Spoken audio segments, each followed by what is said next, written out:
पाथर्डीत ढगफुटी, अनेक गावांचा संपर्क तुटला, पुराच्या पाण्यात जनावरं वाहून गेली।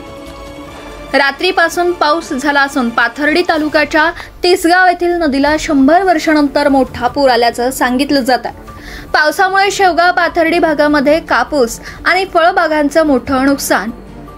अहिल्यानगर शहरासह जिल्हा सर्वत्र जोरदार पाऊस सुरू आहे। या पावसामुळे शहरी आणि ग्रामीण भागातील जनजीवन विस्कळीत झालं।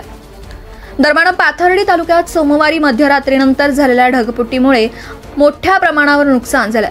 रात्री 3च्या सुमारास पावसाने अचानक जोर धरला। विशेषतः तालुक्याच्या पश्चिम भागात अनेक तास मुसळधार पाऊस कोसळत राहिला असून पूरस्थिती निर्माण झाल्याने अनेक गावांचा संपर्क तुटला।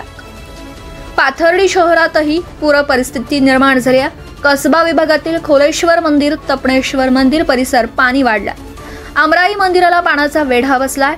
शहर व परिसरात अनेक तास धोधो पाऊस कोसळत असल्यानं नागरिक भयभीत झालेत।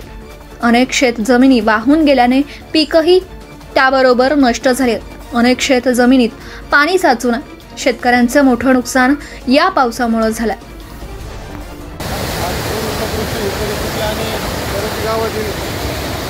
बिल्डिंग तर या ठिकाणी पूर्णपणे पाण्यामध्ये आहे आणि हे वाहून गेलेला हा बराचसा परिसर